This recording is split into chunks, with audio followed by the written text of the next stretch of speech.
Bapak-bapak, ibu-ibu, saudara-saudara kaum muslimin rahimakumullah. Dunia ini penuh dengan berbagai macam kesibukan. Sejak dari petani yang turun ke ladang, pedagang yang berangkat ke pasar, pelajar yang menuju sekolah, sampai kepada pegawai yang berangkat ke kantor, seluruhnya tidak lain untuk mencari sesuatu yang bernama bahagia. Setiap orang menginginkan kebahagiaan, dan tidak seorang pun menginginkan kesengsaraan dalam kehidupan ini. Namun nyatanya tidak setiap orang yang ingin bahagia mengetahui jalan yang harus ditempuhnya untuk sampai kepada kebahagiaan itu. Maka pada kesempatan pertemuan kali ini, saya ingin menyampaikan sebuah hadis dari junjungan kita baginda Nabi besar Muhammad sallallahu alaihi wasallam yang termuat dalam kitab Mukhtarul Ahadits An-Nabawiyah, di mana beliau bersabda, arba'un min sa'adatil mar'i. Ada 4 perkara yang merupakan tanda dari orang bahagia. Saya mau tanya, di antara saudara-saudara yang hadir di sini, apa ada yang kepengen jadi orang sengsara? Ya. Seluruhnya tentu ingin mendapatkan kebahagiaan. Maka menurut resep dari Nabi kita, tanda orang bahagia itu 4. Jadi kalau saudara ingin bahagia, harus mempunyai 4 perkara ini. Yang pertama, orang bahagia itu kata Nabi, darun wasi'un. Punya rumah biar bagus asal gede. Enak ngaturnya, daripada sudah punya rumah kecil, adanya di pinggir kali, gubuk, kalau hujan bocor, miring lagi, kiamat. Loh, kalau gitu Islam materialis dong. Hadis ini boleh diartikan dengan makna hakiki, arti yang sebenarnya. Boleh diartikan dengan makna majazi, arti kiasan. Kalau dia diartikan dengan arti kias, maka yang dimaksud darun wasi'un ay qalbun wasi'un. Rumah yang luas tidak lain daripada hati yang lapang. Karena di situ kunci kebahagiaan yang sebenarnya. Walaupun kita cuma tinggal di petak berukuran 2 kali 3 meter, kalau hati kita luas-luas rasanya rumah itu. Tapi biar rumah kita halamannya saja puluhan ribu hektar, ada kolam renangnya, kamar tidurnya tidak lagi terhitung. Kalau hati yang menempati rumah itu sempit, maka akan terasa sempit jugalah rumah itu. Tempat bergantungnya tidak lain adalah hati. Marilah kita mencoba melihat berbagai pandangan orang tentang bahagia ini. Ada orang menyangka bahwa bahagia itu kalau dia mendapatkan harta yang sebanyak-banyaknya. Siapa yang banyak harta, dialah raja. Apa yang dia mau, seluruhnya bisa dibeli. Keamanannya, dia bisa menyewa petugas. Seluruh fasilitas untuk menyenangkan kehidupannya bisa dibeli. Pendeknya, hartalah segala-galanya dalam kehidupan. Sampai ada pepatah mengatakan, innad darahima fil amakini kulliha taksur rijala mahabatan wa jalala. Sesungguhnya harta, dinar, dirham, uang, di mana-mana selalu bikin hebat orang yang memilikinya. Coba lihat, orang yang punya duit sama yang enggak punya duit, jangan gaya hidupnya, gaya jalannya aja lain. Wahia lisanun liman arada fasahatan, wahia silahun liman arada qitala. Uang adalah senjata yang paling ampuh bagi orang yang mau pergi perang, dan lidah yang paling fasih bagi orang yang mau bicara. Kalau bicara dengan lidah macet, cobalah bicara dengan harta, lancar. Sampai ada pepatah demikian, segalanya bisa diatur dengan harta. Maka di kalangan orang yang berpandangan semacam itu, seluruh kegiatan hidupnya hanya terfokus kepada bagaimana mengumpulkan harta yang sebanyak-banyaknya. tidak peduli halal haram, tidak kenal sore pagi siang dan malam, tidak sempat sujud, jauh dari agama, jauh dari kehidupan yang bersifat ruhaniyah, jauh dari Allah dan sebagainya, sampai dalam Al-Quran dikelompokkan dalam kelompok yang dinamakan lumazah. Allazi jama'a malahu wa 'addadah yahsabu anna malahu akhladah. Mereka mengumpul-ngumpulkan harta sebanyak-banyaknya dan menyangka bahwa harta yang banyak itu dapat mengekalkan hidupnya, mengekalkan kekayaannya, mengekalkan kebahagiaannya. Saudara hadirin yang berbahagia, kalau pandangan hidup ini benar, artinya kalau harta memang merupakan satu-satunya hal yang dapat membuat orang bahagia, tentu di rumah mewah tidak akan pernah ada tangis derita. Tentu di satu tempat di mana fasilitas hidup serba menunjang tidak ada yang namanya penderitaan. Tapi suka dan duka, sedih dan gembira, senyum dan tawa adalah milik setiap orang, baik dia punya harta maupun dia tidak punya harta. Nyatalah bahwa harta semata-mata bukan merupakan jaminan bahwa orang akan bahagia, walaupun tanpa harta orang sulit untuk bahagia. Saya mau cerita, ada orang super kaya, namanya Aristotle Onesius, raja tanker Yunani. Dia punya kapal tanker saja konon sampai 11 banyaknya. Punya perusahaan penerbangan yang disebut Olympic Airlines, punya hotel di berbagai kota besar di dunia ini, sejak dari New York, London, Paris, Rome dan sebagainya. Bahkan punya pulau yang dia namakan Pulau Scorpio.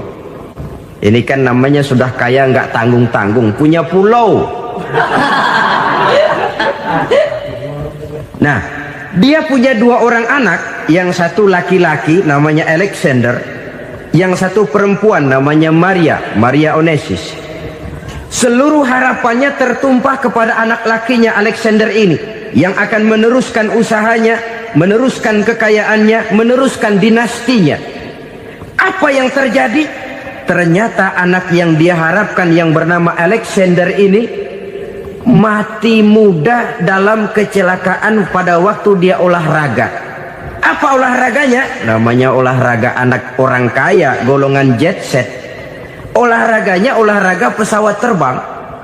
Jatuh, ya nggak kapungut, habis mati. Tinggal satu anak perempuannya, Maria Onesius. Tapi anak perempuan ini juga malah urakan. Terakhir dia pacaran, bahkan kemudian kawin sama orang Rusia. Rupanya Aristotle Onesius ini broken. Kekayaannya yang berlimpah ruah, perusahaannya yang begitu banyak, siapa yang akan meneruskan? Siapa yang akan menggantikan? Sampai kemudian dia mengurung diri di Pulau Scorpio dan mati di sana secara mengenaskan. Seorang multi jutawan, seorang yang super kaya, mati menyendiri di pulau sepi. Ibarat kata pepatah, anak ayam mati di lumbung. Bukan kekurangan makanan, keurugan makanan. Begitu kehidupan Aristotle Onesius. Dan banyak orang-orang yang sudah demikian kaya sampai dibingungkan oleh kekayaannya sendiri. Telusurilah kehidupan David Rockefeller misalnya, Henry Ford misalnya, Adnan Khashoggi misalnya. Multi jutawan yang kadang-kadang dibuat keder oleh kekayaannya sendiri. Pantas ketika Imam Ali ditawarkan orang, "Ya Ali, kalau kepadamu disuruh pilih ilmu atau harta, kau pilih mana?" Ya jelas pilih ilmu dong. Kenapa? Pertama, ilmu kalau kita berikan kepada orang lain tambah. Tapi harta kalau kita berikan kepada orang lain kurang. Saudara punya uang 10.000, dibagi orang 5.000, jelas uang saudara berkurang. Tapi saudara punya ilmu, diberikan kepada orang lain bisa, saudara pun makin mantap. Tidak lantas jadi bodoh karena ngajarin orang.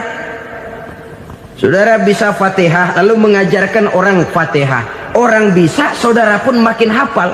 Tidak lantas setelah diajarin orang ilmunya hilang. Begitu datang dia minta orang, tolong ajarin saya Fatihah, udah habis, nggak ada.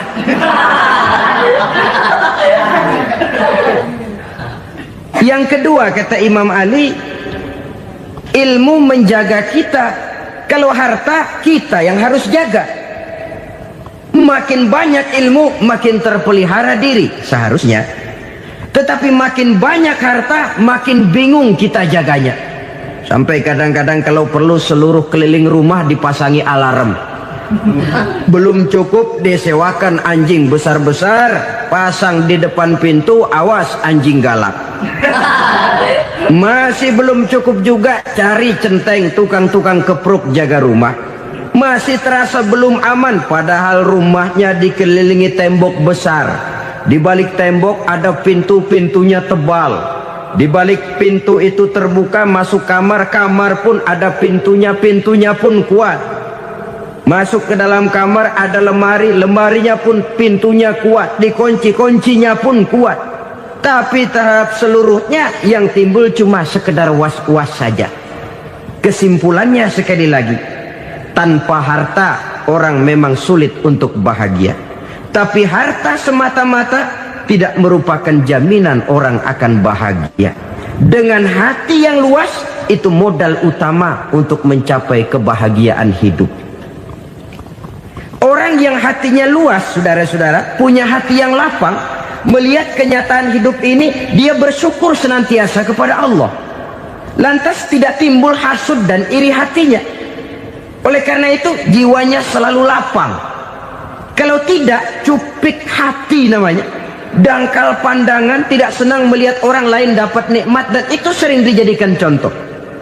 Kalau orang yang lapang dada, dia lihat tetangganya beli TV baru, dia berkata, alhamdulillah ya, tetangga kita beli TV, mudah-mudahan kita bisa ikut nonton. Lapang dadanya. Tapi orang yang sempit hati, lihat tetangga beli televisi, meriang. Enggak diapa-apain, meriang. Besoknya dengar tetangga beli motor, makin sakit, ke rumah sakit. Lalu di rumah sakit dengar tetangganya beli mobil, mati. Disiksa oleh perasaannya sendiri. Orang kalau hati sudah sempit dalam hidup, kemanapun dia pergi, sempit rasanya medan kehidupannya. Kemudian kita melihat juga ada orang yang menilai bahwa bahagia itu katanya kalau punya kedudukan yang tinggi, pangkat yang agung, wibawa yang besar. Mungkin betul, tapi mungkin juga tidak. Bergantung kepada hati orang yang punya pangkat itu. Sama dengan harta tadi. Harta akan membawa bahagia kalau dia jatuh ke tangan orang yang berhati lapang. Tapi harta akan jadi bencana kalau jatuh ke tangan hati orang yang sempit. Pangkat akan membawa bahaya kalau jatuh di tangan hati orang yang sempit. Lebih dari itu, kenyataan mengajarkan kepada kita bahwa ternyata pangkat dan jabatan tidak selamanya memberikan kebahagiaan dalam kehidupan. Bahkan resikonya kelewat besar. Beberapa bukti kita bisa ambil dari para pemimpin dunia yang menjadi korban lantaran pangkat dan jabatan yang disandangnya. Saudara ingat Presiden Abraham Lincoln dan John Kennedy dari Amerika? Dibunuh orang. Park Chung-hee dari Korea Selatan, Ziaur Rahman dari Bangladesh, Anwar Sadat dari Mesir, terakhir Indira Gandhi dari India, menjadi korban dari pangkat dan jabatan yang disandangnya dari orang-orang yang tidak senang dia memegang jabatan itu. Dia akan mudah mengundang bencana. Sehingga pantas kalau seorang presiden terkemuka Amerika, Harry Truman namanya, dia mengatakan jabatan presiden itu, kata dia, seperti orang nunggang macan, naik macan. Harus kita taiki, kalau enggak dia bakal nerekam kita, ngeri katanya. Adapun orang yang hatinya lapang, Kalau dia menerima pangkat dan jabatan, dianggapnya itu satu kesempatan untuk berbuat baik. Tapi orang yang berhati sempit, menerima pangkat dan jabatan, bukan kadang-kadang menerima, malah berusaha setengah mati mencapai dengan segala cara. Kalau perlu jilat atas, jilat atas. Jadi golongan sumuhun dawuh. Jadi kelompok kulon nuwun, yes sir, yang kerjanya cuma oke bos. Kalau perlu jilat atas, jilat atas. Kalau perlu injak yang bawah, injak yang bawah. Perlu sikut kiri kanan, sikut kiri kanan. Yang penting pangkat dapat, jabatan dapat. Orang yang semacam ini, kalau sudah mempunyai pangkat dan jabatan, biasanya dia tidak menganggap itu sebagai amanah, tidak menganggap sebagai kesempatan berbuat baik, tapi malah kesempatan untuk memperturutkan hawa nafsunya yang dilatar belakangi oleh kesempitan hatinya tadi. Apalagi kalau orang memperoleh pangkat karena banyak mengeluarkan uang, seakan-akan pangkat dan jabatan itu sekarang macam proyek pakai tender. Siapa yang berani bayar segini naik, nggak berani minggir. Padahal logikanya, kalau orang mencapai satu jabatan karena banyak mengeluarkan uang, hampir bisa dipastikan bahwa setelah jabatan itu dia pegang, langkah pertama yang akan dilakukannya ialah berusaha bagaimana uang yang dia keluarkan supaya kembali. Ya paling kurang pulang modal dulu dong. Soal mikirin rakyat soal nanti, tapi ini modal harus pulang. Itu celakanya kalau orang memperoleh pangkat dan jabatan cuma karena banyak mengeluarkan uang. Jarang orang yang mempunyai keyakinan dan pandangan bahwa pangkat dan jabatan merupakan amanah. Jadi sekali lagi, pangkat dan jabatan mungkin saja membawa kebahagiaan kalau jatuh ke tangan orang yang berhati lapang. Tapi bisa jadi bencana kalau dia jatuh ke tangan orang yang mempunyai hati yang sempit. Dan lagi-lagi stresnya hati yang lapang. Lalu sebagian orang, saudara, ada yang berpandangan katanya bahagia itu kalau jadi orang terkenal, mempunyai popularitas, menjadi idola di kalangan remaja, di kalangan orang tua, di segala lapisan masyarakat. Padahal makin populer orang makin terikat dia. Ya kalau macam kita ini kan nggak punya nama, nggak populer, tengah malam buta mau nongkrong di warung Tegal aman. Tapi pangkat, jabatan, kedudukan, popularitas menyebabkan kita diikat dengan berbagai macam peraturan. Cuma mandi sama ke WC saja yang nggak dikawal.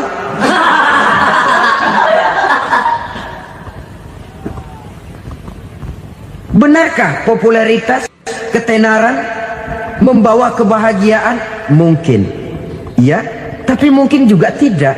Kenapa? Banyak orang-orang populer yang mengakhiri hidupnya secara tragis. Kita ambil beberapa nama. Di Amerika tahun 60-an ada bintang seksi paling terkenal yang dijuluki sex bomb, bom seks. Sampai sekarang jadi legenda, namanya Marilyn Monroe. Singkatan dobelnya itu inisialnya MM, Marilyn Monroe. Terkenal, top, sampai dia mati tahun 62. Namanya sekarang masih saja dibicarakan orang. Kenapa dia bunuh diri? Tidak punya hartakah dia? Banyak. Kurang populerkah dia? Seluruh dunia mengenalnya. Sejak rakyat kecil sampai pejabat tinggi dia punya hubungan. Kenapa? Jenuh. Dia terlahir dalam keadaan yatim. Setelah itu tidak lama dia berangkat remaja, ibunya meninggal. Pindah dari wanita asuh ke wanita asuh sampai 12 orang ibu angkatnya. Dan kekecewaan yang paling parah, setiap laki-laki yang dekat dengannya hanya seperti kapal berlabuh. datang dan pergi silih berganti, padahal dia merindukan seseorang yang bisa melindungi hidupnya. Dia rindukan itu dan dia tidak pernah menemukan. Itu yang akhirnya menyebabkan dia minum pil tidur kelewat dosis, minum obat tidur kebanyakan, ya tidur terus sampai sekarang.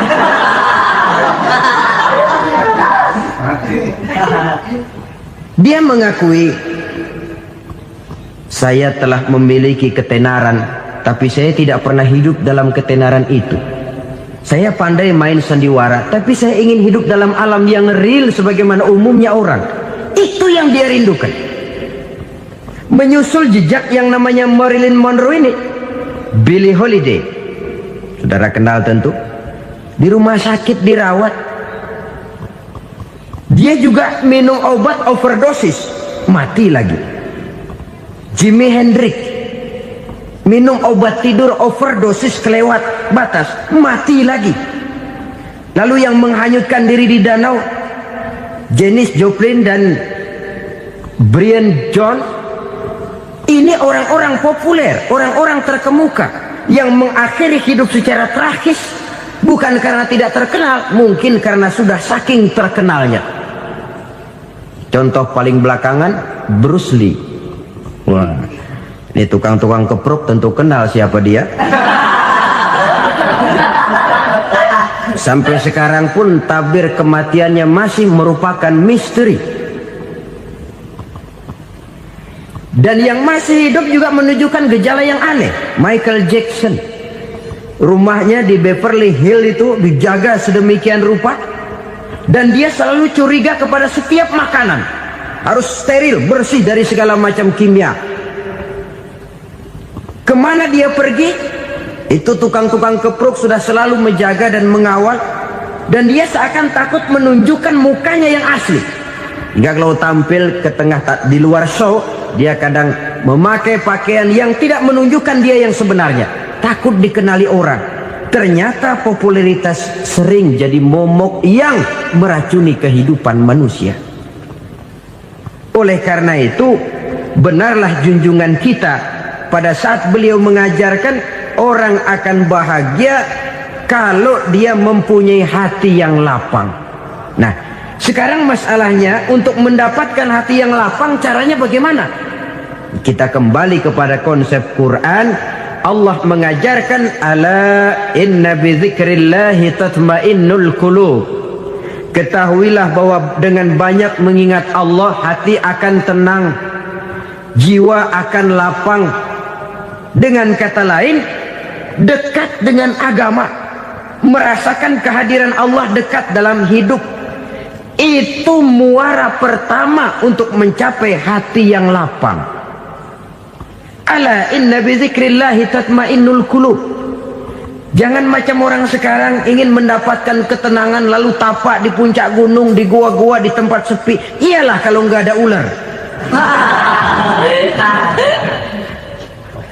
Kalau tergigit ular berbisa, ketenangan belum, mati jelas itu.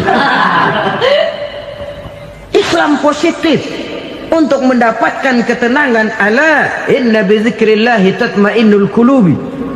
Bahwa ketahuilah bahwa dengan banyak mengingat Allah, hati akan tenang, jiwa akan lapang, nuansa pikiran akan luas. Karena yang namanya bahagia ada dimanapun manusia berada. Di kampung ada bahagia, di kota ada bahagia, di ngarai, di lembah, di gunung, di hutan, di lautan, di angkasa luar, dimanapun bahagia itu ada kalau kita bermodalkan hati yang lapang ini. Dan hati akan lapang kalau kita dekat dengan agama. Dekat dengan harta buat sementara hati mungkin tenang, tapi ketenangan yang relatif dan temporer.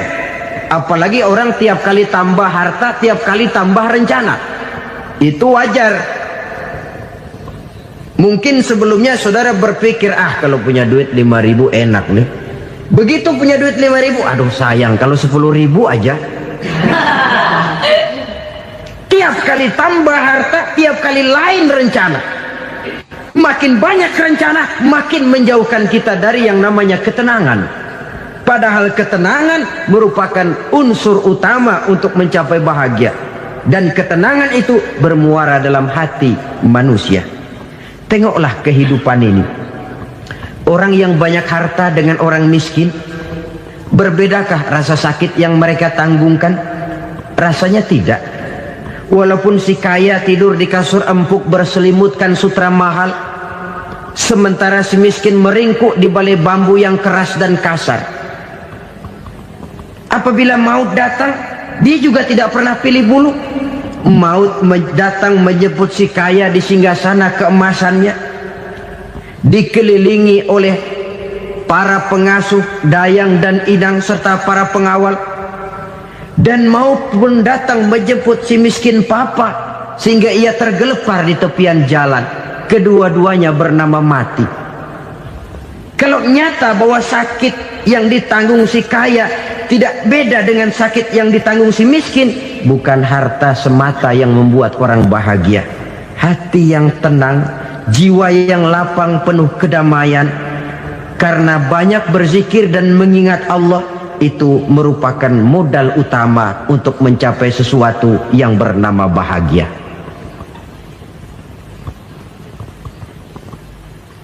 Saudara hadirin yang saya hormati, inilah yang pertama dari 4 ciri yang digambarkan oleh Nabi tentang tanda-tanda orang bahagia. Dan harus berangkat dari yang pertama ini, hati yang lapang. Ini yang harus kita miliki lebih dahulu, baru nanti akan menyusul kepada poin yang ketiga, kedua dan selanjutnya. Sebab kalau hati sudah terisi dengan jiwa yang lapang, seluruh persoalan insya Allah akan bisa kita atasi dengan sebagaimana mestinya. Yang kedua sekarang, tanda orang bahagia menurut baginda Nabi, markabun syariah. Orang bahagia itu, kata beliau, punya kendaraan biar cepat asal lancar. Artinya kemana dia mau pergi mudah. Apa maksud hadis ini? Kalau kita kaji lebih dalam, kendaraan itu kan alat transportasi. Transportasi tidak lain adalah usaha memudahkan komunikasi. Pindah dari situ kepada teori bahwa manusia adalah zon political, makhluk bermasyarakat yang tidak bisa memenuhi kebutuhan hidupnya secara sendirian. Kita memerlukan keberadaan orang lain dalam kehidupan ini. Untuk memakai baju saja kita sudah perlukan petani yang tanam kapas, pabrik yang memintal kapas jadi benang, pabrik yang menenun benang jadi kain, sampai kepada mesin jahit, sampai kepada tukang jahit. Itu cuma untuk memakai pakaian saja. Tidak seorang pun di antara kita yang sanggup memenuhi kebutuhan hidupnya secara sendiri. Kita perlu orang lain. Maka kebebasan dalam arti mutlak, kebebasan tanpa batas, itu tidak mungkin ada dalam kehidupan. Karena kita mengadakan yang disebut interaksi sosial. Setiap kegiatan kita tentu melibatkan orang lain. Menurut kita barangkali kita bebas jalan di jalan raya semaunya, tapi orang lain berkendaraan pun merasa bahwa ini ada juga jalan haknya, dan begitu selanjutnya. Oleh karena itu, maksud dari kendaraan yang cepat ini adalah khulata'uhu ma'as solihin. Lingkungan pergaulannya terdiri dari orang-orang soleh. Pergaulannya luas. Kemana dia pergi ada temannya. Kesulitannya ada tempat dia cerita. Dan kesulitan kalau sudah diceritakan kepada orang lain, taruh kata orang itu tidak bisa menolong, namun menceritakannya kepada orang yang kita percayai, kan paling kurang sudah mengurangi beban jiwa, mengurangi tanggungan batin, merasa masih ada tempat kita cerita. Maka lebih baik orang awam yang mau bergaul ketimbang orang setengah alim tapi ngunci pintu. Sebab nantinya akan timbul sikap picik, cupik pandangan, dan tidak luas menghadapi kenyataan dalam kehidupan ini.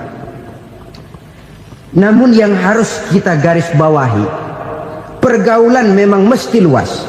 Namun jangan sekali-kali lupa bahwa pergaulan sangat besar pengaruhnya dalam ikut membentuk kepribadian manusia. Sehari-hari bisa kita bilang, Kalau kita dekat sama tukang minyak wangi, sekalipun nggak dibagi minyaknya, baunya tentu dapat. Betul? Tapi dekat sama tukang elas, walaupun nggak kena apinya, asapnya mesti kena. Kalau Syauqi mengatakan lebih jelas lagi, man asyaral asrafa asa musyarrafan wa muasyiral anzali ghairu musyarrafin. Awalam taral jildal hakira muqabbalan bisagri lamma sara jildal mushaf. Siapa yang bergaul dengan orang mulia, dia bakal ikut menjadi mulia. Tapi siapa yang berteman dengan orang hina, dia tidak bakal ikut menjadi mulia.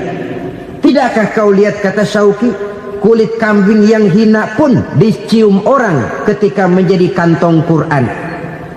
Kulit kambing hina, kalau dia sendirian gak ada yang mau cium. Tapi begitu dia bergaul dengan Quran, menjadi kantong Quran, dipakein minyak wangi, ditaruh di tempat yang tinggi, mau diambil dicium dulu, dibawa dengan penuh hormat dan hati-hati. Kulit kambing yang hina lantaran berteman dengan Quran, numpang mujur. Tapi coba lihat kalau kulit kambing berteman dengan kayu, jadi beduk, habis. Zohor dikemplang, asar dipukul. Itu pun sedikit saja, cuma salah milih teman. Yang temannya Quran dihormati orang, yang temannya kayu lantaran jadi beduk, gelap-gelap subuh orang udah kemplangi.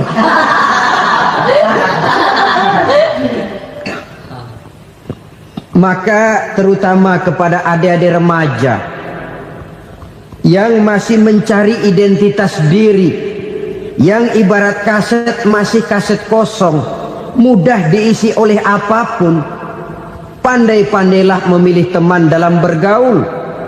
Karena banyak orang yang tadinya baik-baik, ketika terseret dalam pergaulan dengan orang yang tidak baik, kebaikannya menjadi lentur dan luntur.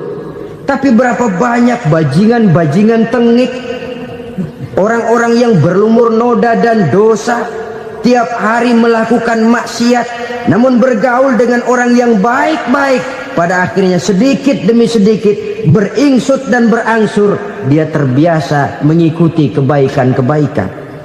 Saya tekankan ini kepada remaja karena mereka masih mencari identitas diri. Apa yang mereka lihat mereka mau, apa yang mereka dengar mereka ingin tahu. Coba lihat kehidupan remaja. Pulang nonton film Rambo, pengen jadi Rambo, gagah, maunya belekai melulu. Pulang nonton film Superman, pengen bisa terbang. Pulang nonton India, nyanyi melulu. Wajar, mereka masih mencari identitas diri. Saya ini sebenarnya siapa? Lingkungan, pergaulan akan membentuk itu. Karena itu pandai-pandailah bergaul, karena ia sangat besar pengaruhnya dalam ikut membentuk kepribadian manusia. Apalagi sifat yang jelek lebih cepat menularnya ketimbang sifat yang baik. Sifat yang baik, watak yang soleh itu lambat sekali untuk menular. Tapi yang tidak baik, kan prosesnya mah kalau remaja biasanya mula-mula dengar. Karena dengar lalu pengen tahu. Karena pengen tahu lalu ngeliatin. Begitu ngeliatin kan pengen nyobain. Setelah nyobain ketagihan. Nah ini prosesnya. Yang namanya ganja, morfin, narkotik, awalnya kan begitu.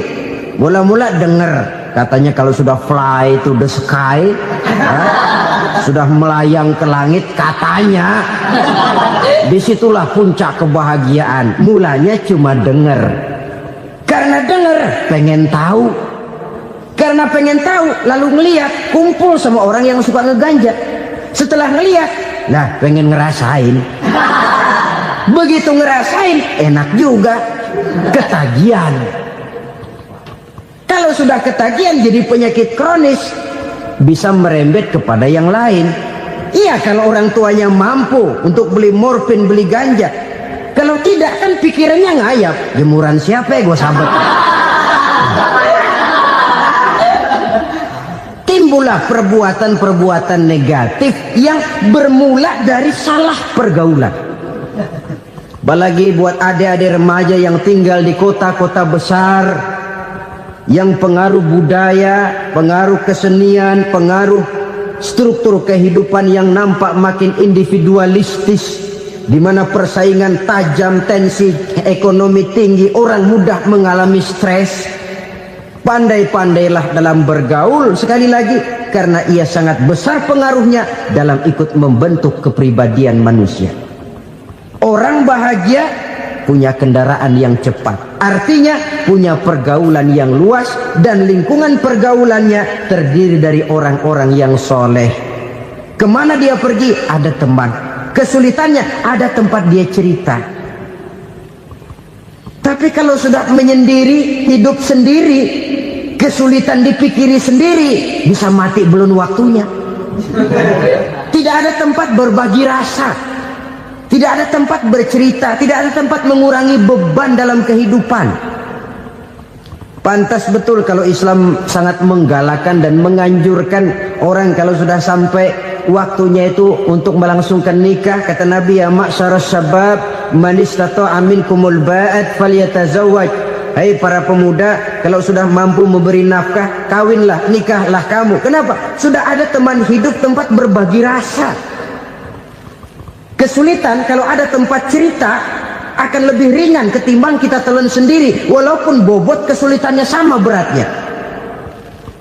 Saudara-saudara kaum muslimin rahimakumullah, inilah ciri yang kedua, punya kendaraan biar cepat asal lancar. Kemana kita mau pergi gampang. Dengan kata lain, setelah hati yang luas, pergaulan yang luas. Dua. Yang ketiga sekarang, tanda orang bahagia itu menurut Nabi, misbahun mudhi'un, punya lampu yang terang. Oh, itu enggak problem. Sekarang sudah zamannya listrik masuk desa, Pak. Lampu sudah terang semua. Betul, kalau itu yang dimaksud. Tapi tidak cuma itu. Karena lampu yang dimaksud di sini, lampu yang akan menerangi seluruh perjalanan hidup. Dan perjalanan hidup itu sudah dimulai sejak kita terlahir ke alam ini, sampai masuk ke alam barzah, kumpul di padang mahsyar, sampai ke akhirat. Lampu yang menerangi itu yang diperlukan. Kalau lampu, katakanlah yang paling top sekarang kan lampu jenis Mercury. Taruhlah itu di rumah kita, dia cuma menerangi rumah kita, menerangi hati pun tidak sanggup. Bila kita masuk ke alam barzah, alam kubur, sanggupkah si Mercury yang begitu terang menerangi alam barzah kita? Tidak sanggup lagi. Sanggupkah lampu yang ratusan watt, bahkan puluhan ribu watt menerangi kehidupan di padang mahsyar? Tidak akan sanggup lagi. Kalau demikian, yang dimaksud lampu yang terang di sini apa? Tidak lain amal soleh, kebajikan yang kita lakukan dalam hidup. Itu yang akan jadi lampu penerang. Di dunia nama kita akan terang. Jasad kita boleh hancur terkubur tanah, tapi nama kita akan dikenang orang. Begitulah kalau orang meninggalkan kebajikan dalam hidup seperti sekarang. Ribuan orang tiap saat berziarah ke kubur Imam Syafi'i, ke kubur Imam Malik, ke kubur Imam Ghazali, ke kubur orang yang baik-baik, orang yang soleh-soleh. Kebajikannya yang ditinggalkan, yang mengukir namanya dengan tinta emas. Sehingga saudara sudah terbaring di alam kubur, orang lewat, Allah, ini kuburannya Fulan bin Fulan, dulu ini kebaikannya Masya Allah, saya ikut merasakan. Mari kita mampir sebentar, kita Fatihah, mohon disampaikan Allah pahalanya kepada almarhum. Al-Fatihah. Itu kalau orang baik-baik. Lalu saudara tanya, Pak, orang mati dikirimin Fatihah apa nyampe pahalanya? Saya jawab, kalau saudara nggak percaya, mati dulu dah. Nanti saya Fatihain, tungguin di sana. Umpama nggak sampai, balik lagi kemari. Sekarang ini kan maunya otak-otakan saja. Kalau nggak masuk otak, nggak percaya. Padahal alam gaib itu nggak bisa diotak-otakin. Sama saja dengan saudara pernah dengar cerita kapal Tampu Mas tenggelam, tak? Pernah nggak? Di mana? Di Laut Masalembo. Begitu ke Tampu Mas tenggelam, ratusan penumpang itu terjun ke laut, dipermainkan gelombang, berjuang menghadapi maut itu. Orang lagi timbul tenggelam di lautan, dihantam ombak, kita tengokin pakai helikopter. Pak, lagi timbul tenggelam ya? Iya, tolongin. Jangan khawatir Pak, nih saya kirim intan Pak, harganya 10 juta. Kira-kira orang yang timbul tenggelam di laut seneng nggak? Tidak. Kan mahal toh intan 10 juta. Kenapa dia nggak senang? Karena intan 10 juta dalam kondisi seperti itu tidak sanggup menyelamatkan dia. Dia akan girang kalau dikirimin ban mobil bekas, dikirimin papan terentang atau bambu. Intan yang 10 juta dia nggak girang, ban mobil bekas yang 1000 perak tuh pegang, itu yang dia girang betul. Inilah sebabnya Nabi berkata, mal mayyitu fi qabrihi illa kal ghariqil mutaghawwis. Orang yang meninggal di alam kuburnya seperti orang timbul tenggelam di lautan. Yantaziru da'watan min ahli, menunggu doa dari keluarganya yang masih hidup.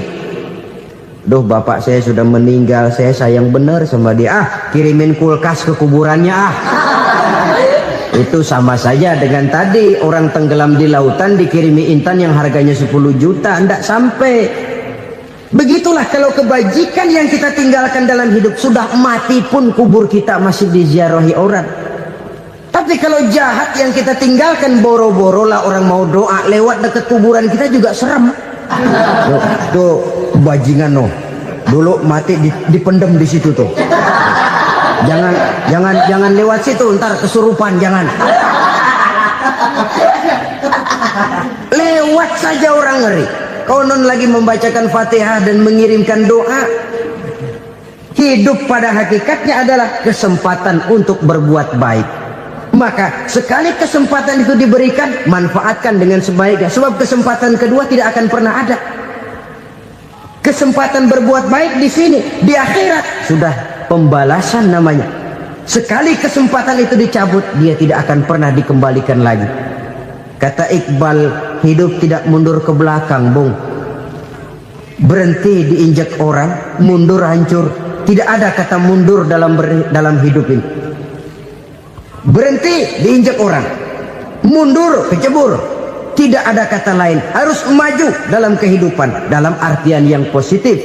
Hidup adalah kesempatan untuk mengumpulkan kebajikan yang sebanyak-banyaknya. Di situ nilai daripada manusia. Sekarang ini memang nggak kelihatan kok, orang yang banyak pahala sama yang banyak dosa nggak kelihatan kok. Barangkali kalau habis bikin dosa palanya pada benjol, mungkin orang takut sama dosa.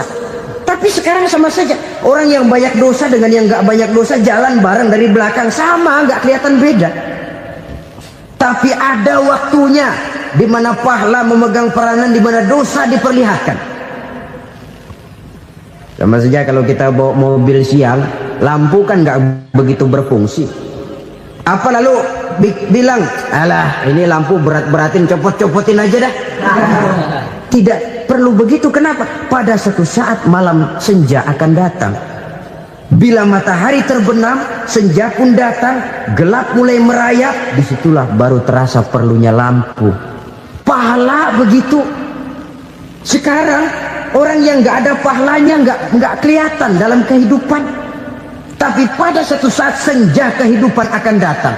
Ajal merenggut nyawa, malam merayap, dan hidup mulai diliputi kegelapan di alam barzakh. Dikala itu kalau nggak punya lampu, alangkah malangnya kita. Sebab amal yang baik, kata Nabi, di alam barzakh itu akan diciptakan menjadi perempuan yang cantik menemani kita. Amal yang jahat akan menjadi orang yang paling jelek nemenin kita. Sudah di tempat gelap yang nemenin jelek.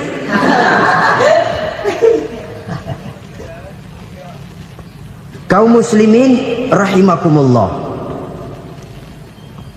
Kalau demikian masalahnya, tergantunglah kita pandai memanfaatkan waktu. Al-waktu kasayf, waktu itu cepat sekali. Yang namanya waktu itu tahu-tahu. Tahu-tahu udah tahun 87. Tahu-tahu udah begitu. Tahu-tahu yang kemarin anak-anak, sekarang udah pada punya anak. Tahu-tahu saja itu. Begitu cepat waktu berlalu. Kalau tidaklah pandai kita memanfaatkannya, akan rugi kita. Nabi bersabda, man kana yaumuhu khairun min amsihi fahuwa rabih. Barang siapa yang hari ini lebih baik daripada hari kemarin, itu orang untung. Hari ini lebih baik daripada kemarin, bulan ini lebih baik dari bulan kemarin, tahun ini lebih baik dari tahun kemarin, itu orang yang beruntung.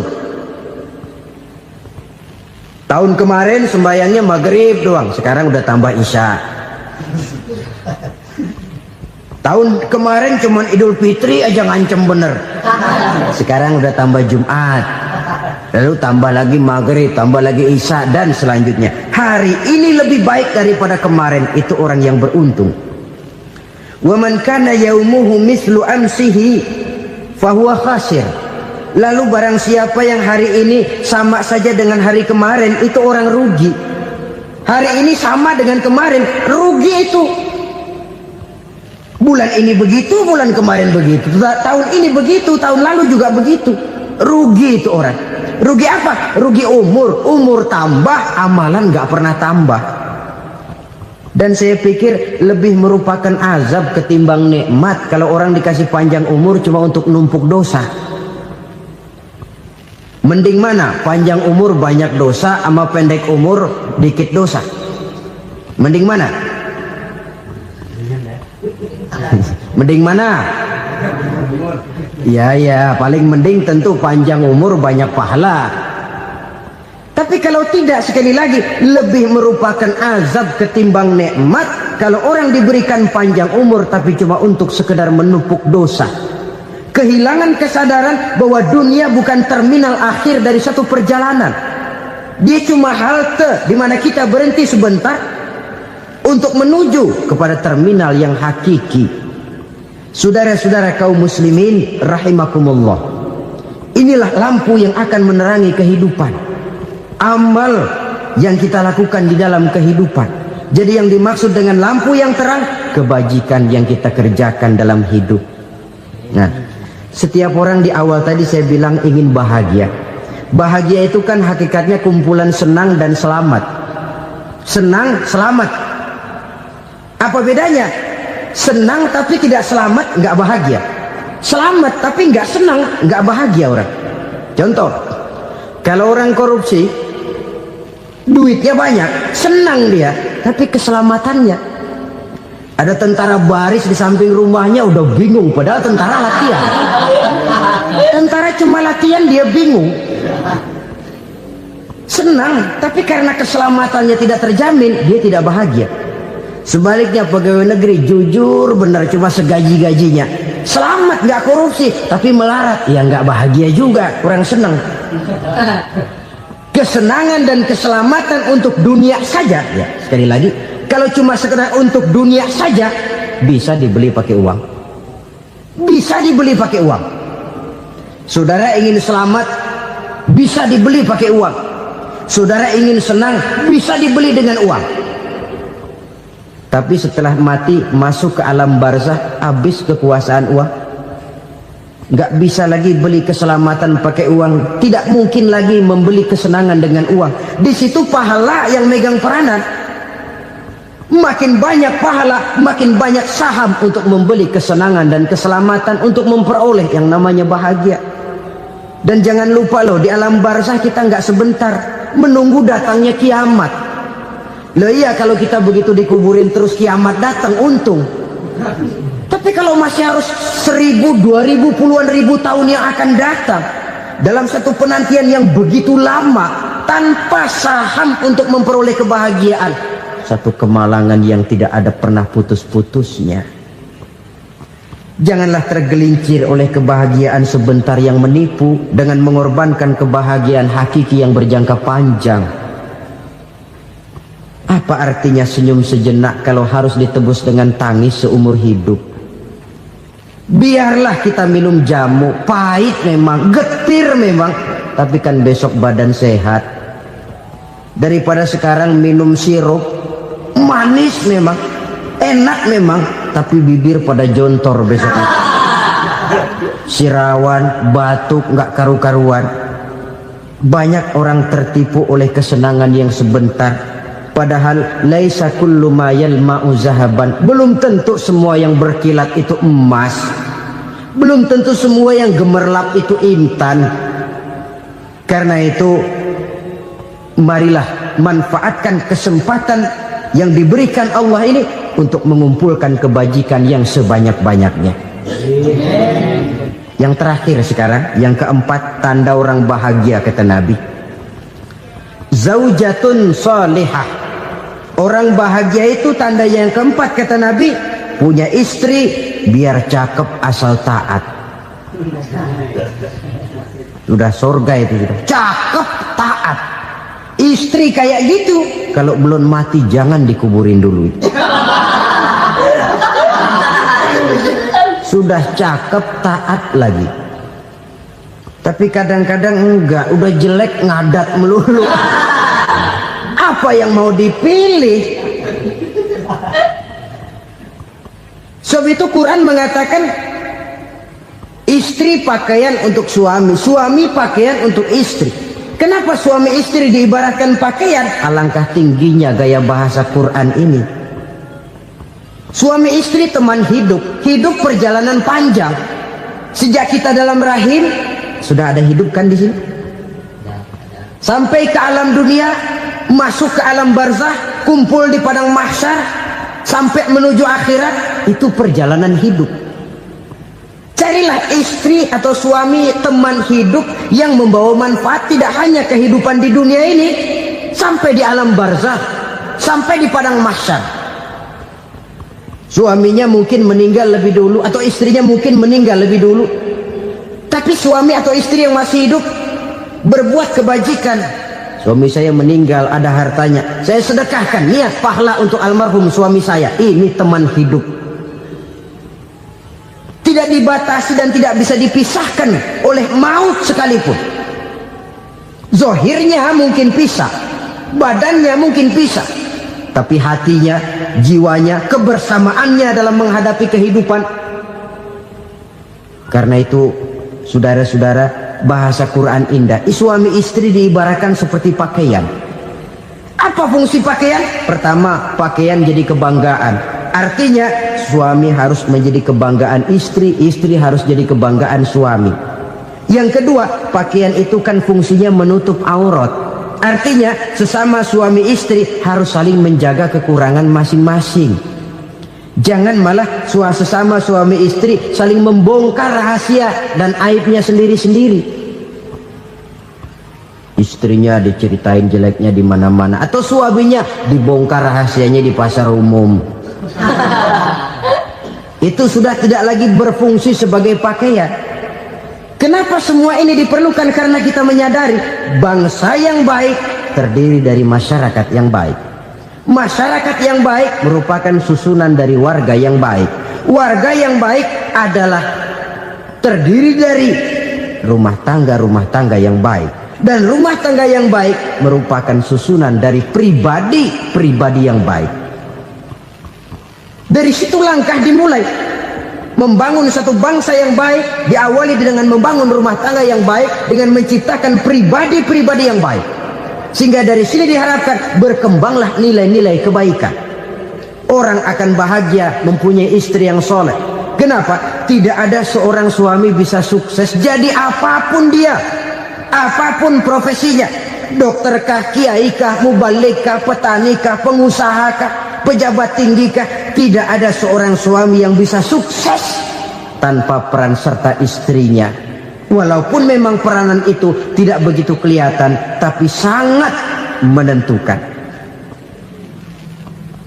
Karena itu, saudara hadirin yang saya hormati, Islam sangat menghargai kaum wanita, memberikan kedudukan yang tinggi sepanjang tidak mematikan kodrat kewanitaannya.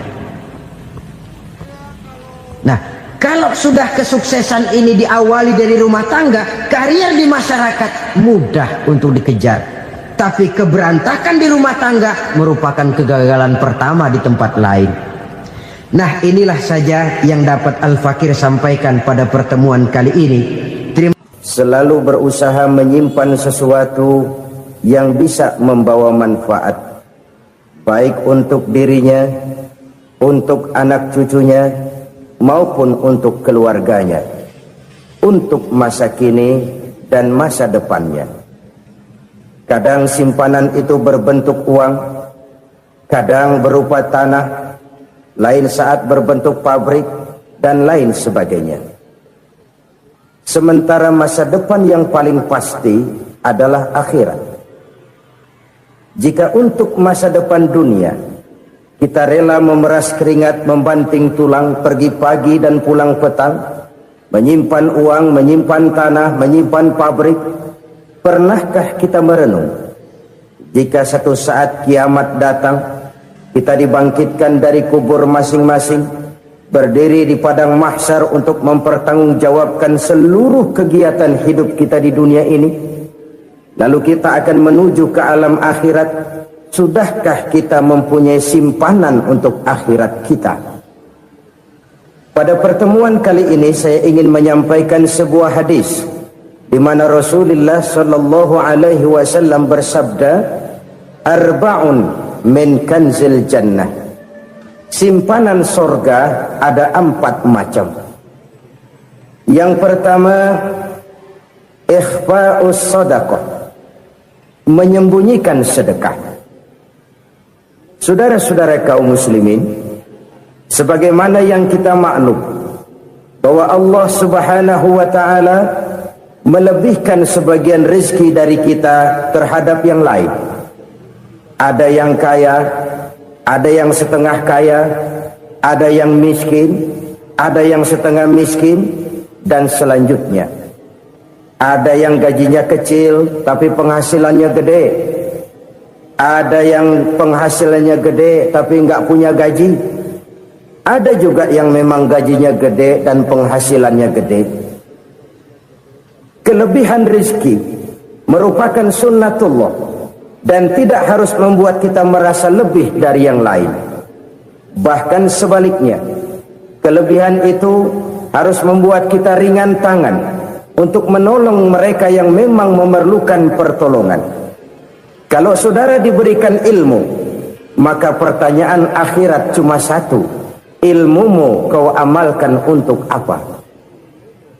Kalau saudara diberikan umur yang panjang, pengadilan akhirat juga bertanya satu: umurmu kau habiskan di mana? Tapi kalau saudara diberikan harta, pengadilan akhirat akan bertanya 2: hartamu kau dapat dari mana? Kau belanjakan kemana? Dari mananya ditanya, dan kemananya juga ditanya.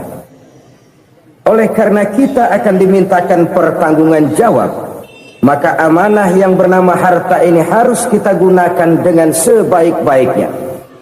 Ada penggunaan yang merupakan kewajiban, itu zakat namanya. Ada penggunaan yang sewaktu-waktu, itu infak namanya. Ada yang lebih sewaktu-waktu lagi, dan itu sedekah namanya. Zakat dia terikat oleh haul dan nisab, oleh putaran batas waktu dan ukuran dari harta itu sendiri. Sedangkan infak terikat oleh situasi dan kondisi perekonomian seseorang. Sedangkan sedekah tidak terikat dengan apapun. Dalam kondisi seperti apapun kita bisa melakukan sedekah dengan yang terkecil sekalipun. Sampai-sampai Rasulullah sallallahu alaihi wasallam mengajarkan, la tahqiranna minal ma'rufi syai'an walau an talqa akhaka biwajhin talik. Atau ada hadis, tabassumuka fi wajhi akhika laka shadaqah.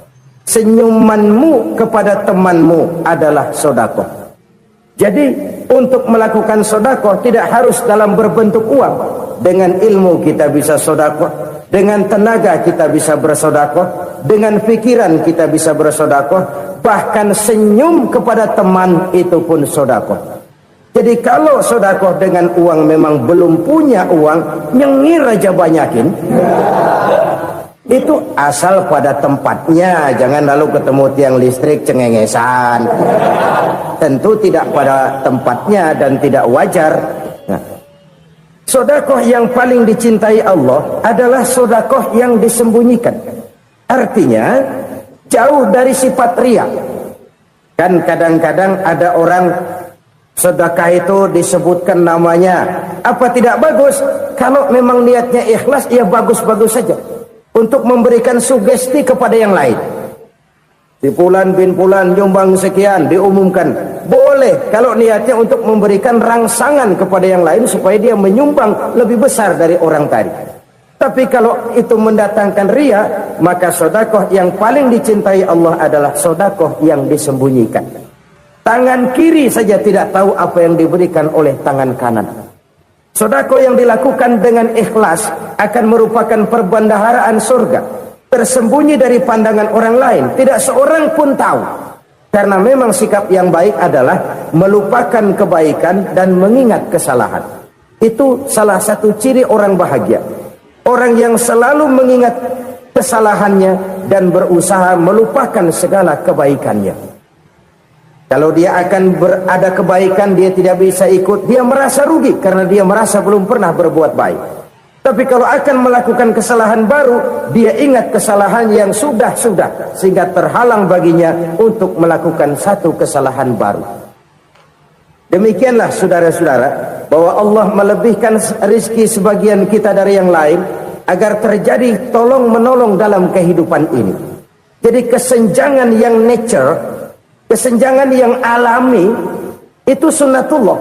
Ada yang kaya, ada yang miskin, ada yang kelas menengah. Nah, kenapa lalu sekarang kita berusaha mengentaskan kemiskinan?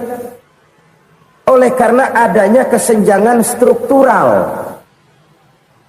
Kalau yang kaya bisa semakin kaya, kenapa yang miskin tidak bisa naik jadi ikut sedikit kaya? Sebab pada dasarnya Islam adalah agama yang sejak turunnya sudah berupaya memerangi kemiskinan. Bahkan dikatakan kemiskinan itu mendekatkan kepada kekufuran. Orang kalau miskin udah dekat banget sama kafir. Gampang menjadi kafir. Berapa banyak saudara-saudara kita yang oleh karena soal perut, oleh karena soal materi, terpaksa meninggalkan dan menanggalkan akidahnya. Menjual petunjuk yang diberikan Allah dengan kesenangan dunia yang cuma sebentar ini. Na'udzubillah, summa na'udzubillah. Jadi makin kita sembunyikan satu sedekah, semakin banyak perbendaharaan kita di surga. Sedekah yang paling dicintai Allah adalah sedekah yang disembunyikan.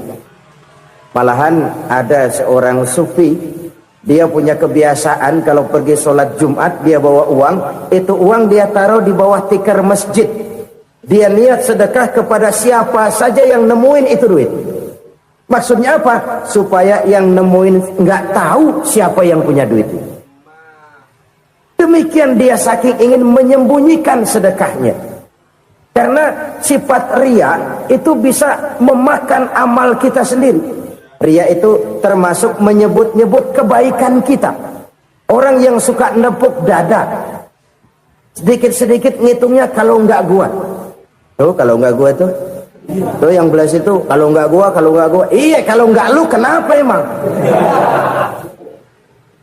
Orang yang suka menepuk jasad. Tuh biasanya memang begitu saudara-saudara. Kalau perang lagi berkecamuk, orang nggak sempat ngaku jadi pahlawan. Tapi begitu perang selesai, yang kagak kenal bedil ngaku pahlawan, mas. Itu sesuatu yang biasa. Oleh karenanya, orang-orang yang ikhlas dalam bersedekah, disembunyikannya sedekah itu, Allah cinta betul. Malahan ada hadis memberikan jaminan, inna sedaqatal mar'il muslimi tazidu fil umri wa tadfa'u mitatas su'i. Sesungguhnya sedekahnya seorang mukmin tazidu fil umri, bisa menambah umur panjang. Wa tadfa'u mitatas su'i, dan menyelamatkan manusia dari mati secara su'ul khatimah. Jadi siapa yang kepengen panjang umur, banyaklah sedekah. Yang bosan hidup, pelit terus. Sedekah menambah panjang umur dan menyelamatkan manusia dari mati secara su'ul khatimah. Pak, katanya umur itu nggak bisa ditambah, nggak bisa dikurangin. Kapan? Kalau ajal sudah datang. Fa idza jaa ajaluhum la yastakhiruna sa'atan wa la yastakdimun. Kalau ajal datang tidak bisa dimajukan, tidak bisa dimundurkan. Itu kalau ajal sudah datang. Tidak bisa lagi umur ditambah dikurangi, sudah datang. Tapi kalau belum datang, itu kan haknya Allah.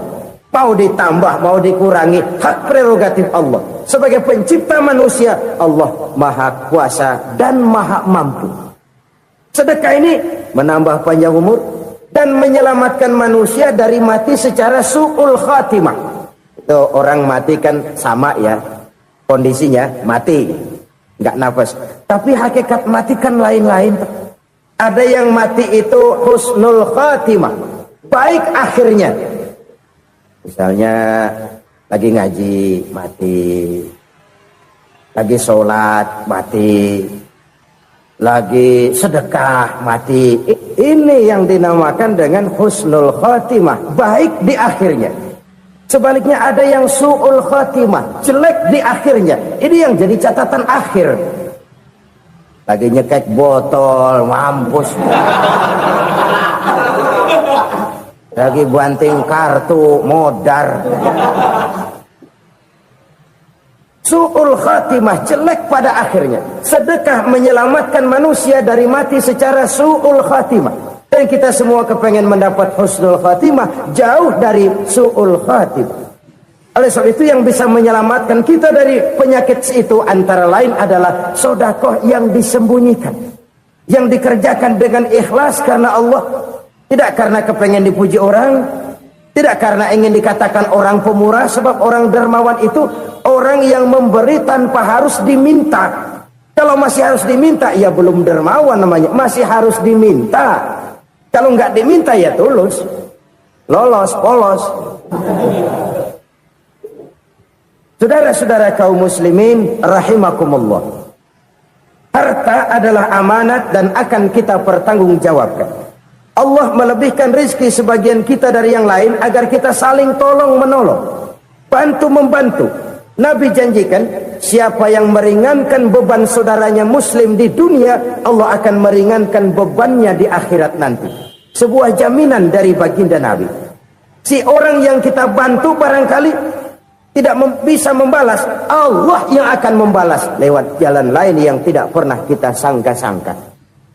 Ada orang tanya, Pak, ini ada orang nyumbang masjid sambil marah-marah, bagaimana? Saya bilang sumbangannya aja ambil, marahnya jangan. Marahnya jangan diambil, itu urusan dia. Saudara-saudara kaum muslimin rahimakumullah, umat Islam ini kan umat yang punya potensi besar. Kadang kita merenung, kenapa kadang-kadang pembangunan masjid kok lambat sekali? Kalau hotel hari ini peletakan pertama, bulan depan peresmian. Supermarket hari ini peletakan batu pertama, minggu depan peresmian. Tapi kalau sudah yang namanya masjid, kadang-kadang peletakan batu pertama sekaligus jadi batu terakhir. 3 tahun, 4 tahun, campur nebar jalak di jalanan, duit dijaring kayak ikan sepat. Apa tidak ada orang Islam yang kaya? Banyak. Apa tidak ada pengusaha muslim yang jadi konglomerat? Ada.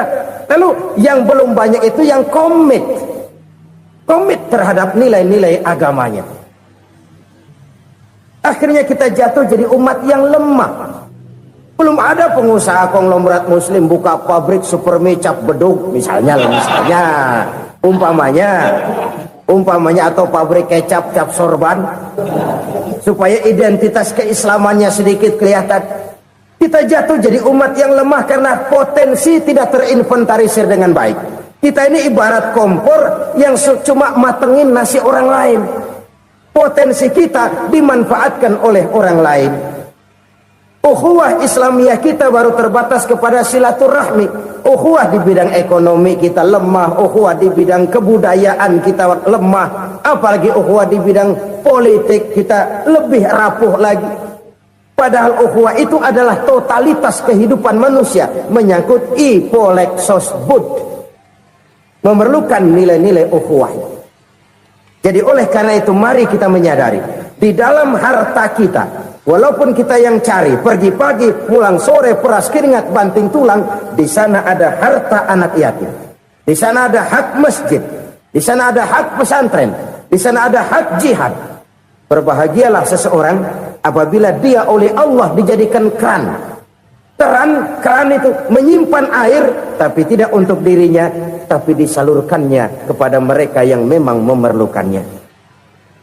Saudara-saudara kaum muslimin rahimakumullah, ini yang pertama. Jadi perbendaharaan surga adalah menyembunyikan sedekah. Orang lain nggak tahu, kita pun nggak pernah ngitung-ngitung. Kita anggap lewat begitu saja, padahal itu deposit akhirat. Satu. Yang kedua, perbendaharaan surga itu apa? Wa kitmanul musibah, menyembunyikan kesulitan. Kadang orang takut menghadapi kesulitan, tapi makin kita merenung, hidup ini kan sebenarnya urusan. Takut sama urusan, ya jangan hidup. Tandanya orang hidup itu kalau punya urusan. Urusan melupakan problem. Problem sering menimbulkan kesulitan. Kesulitan bukan untuk ditakuti, tapi untuk diatasi dan dicarikan jalan keluarnya. Siapa sih orangnya yang nggak pernah sulit-sulit? Makin tinggi status sosialnya, makin gede urusannya. Makin tinggi kualitas imannya, makin berat tingkat kesulitannya. Cuma memang yang namanya enak itu seperti pelangi. Biang lala itu nggak pernah di atas kepala kita, di atas kepala orang melulu. Lo sih enak lo, kata kita. Dia juga bilang yang enak kan lo. Pelangi itu nggak pernah di atas kepala kita. Kata tukang beca, aduh enak ya naik Mercy. Kata tukang beca, apa yang di dalam mobil Mercy? Aduh enak bener tukang beca, di jok ngeringkuk ngorok pulas bener. Saya kamar pakai AC sejuk, tempat tidur sutra empuk, alga spring bed, kulak kulik nggak bisa pulas kalau belum minum Valium, belum tidur. Enak bener tukang beca, di jok ngorok nggak tahu wetan kulon. Si tukang beca bilang yang di Mercy enak, yang di Mercy bilang tukang beca enak. Inilah enak, nggak pernah di atas kepala kita, di atas kepala orang lain melulu enak itu.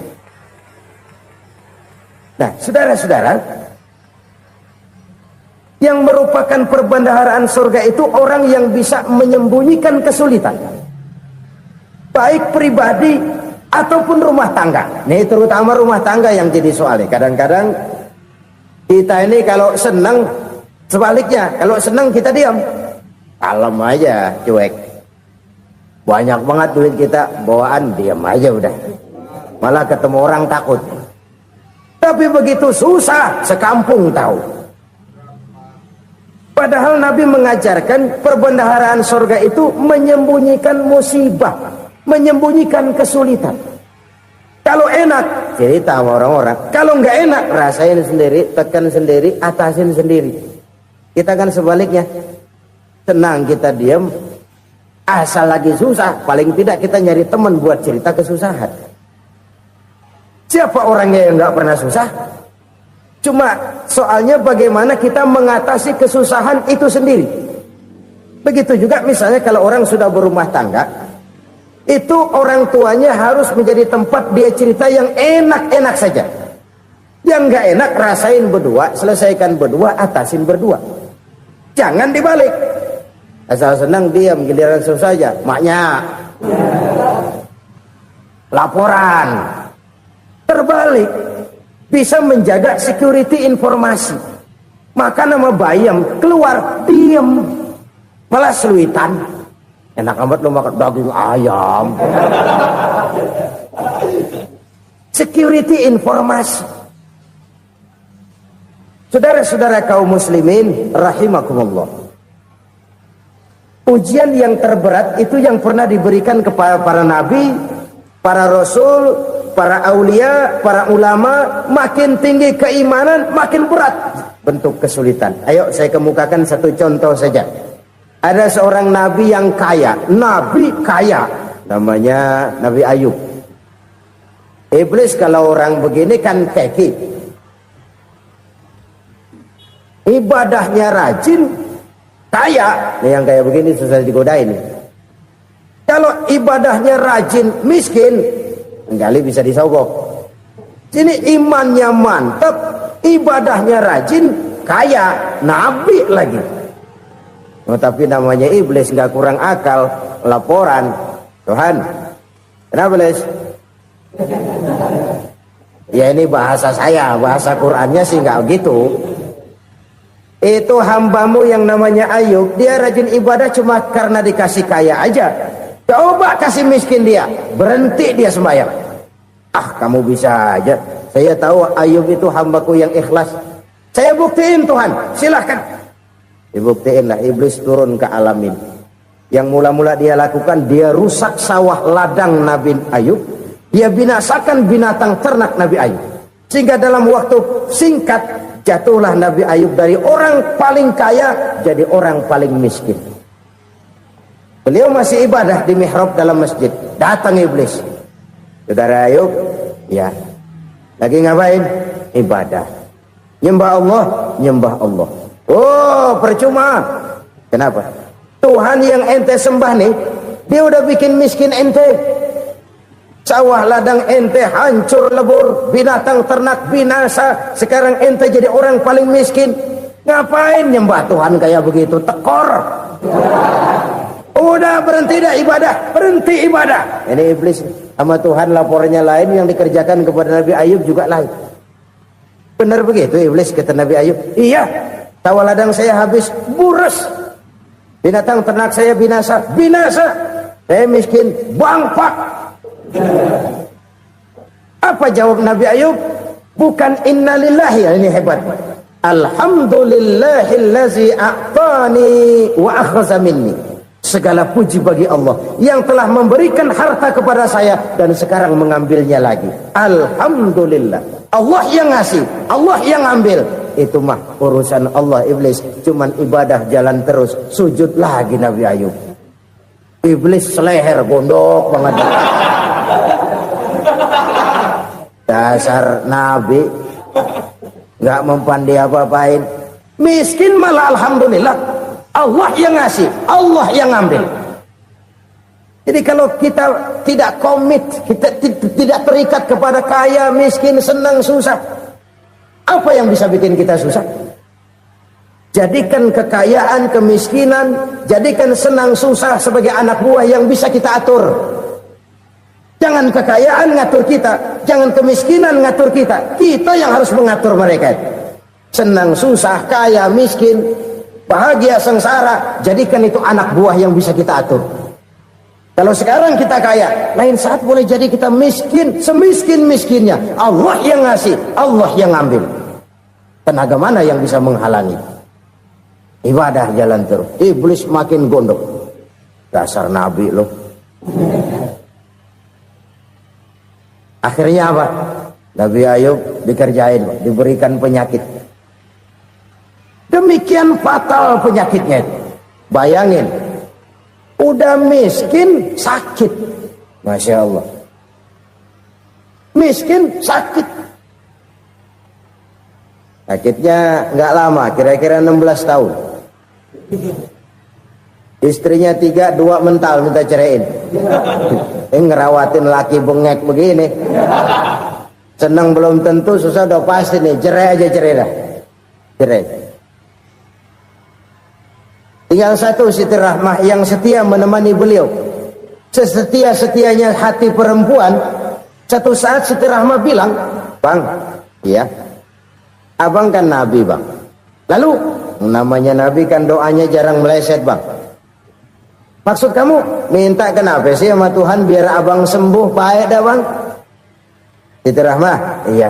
Saya sakit berapa tahun sih dah? 16 tahun, Bang. Sebelum ini saya sehat berapa tahun? Ya kira-kira 60 tahun, Bang. Nah, coba ente banding-bandingin, Rahmah. Saya dikasih sehat 60 tahun, dikasih sakit 16 tahun. Sudah nggak sabar mau doa kepada Allah minta sembuh. Saya malu kepada Allah. Diuji dengan yang luar biasa seperti ini, tidak mengganggu stabilitas kehambaannya. Dia tetap menghamba kepada Allah Subhanahu wa ta'ala. Saudara-saudara kaum muslimin rahimakumullah. Kunci menghadapi kesulitan itu apa? Allah jelaskan dalam satu ayat, wa basyiris sabirin alladzina iza asabathum musibah qalu inna lillahi wa inna ilaihi raji'un. Gembirakan orang-orang yang sabar. Siapa mereka itu? yang apabila mendapat musibah mereka kembali kepada keyakinan dasar segalanya dari Allah dan segalanya akan kembali kepada Allah. Ini konsepsi dasar dari sikap muslim dalam menghadapi berbagai kesulitan. Segalanya dari Allah, segalanya akan kembali kepada Allah. Kalau ini sudah kondisi dasarnya, maka kita akan lapang menghadapi kenyataan bagaimanapun pahitnya. Apakah itu namanya miskin, apakah itu namanya sakit, bahkan maut sekalipun. Maut sekalipun.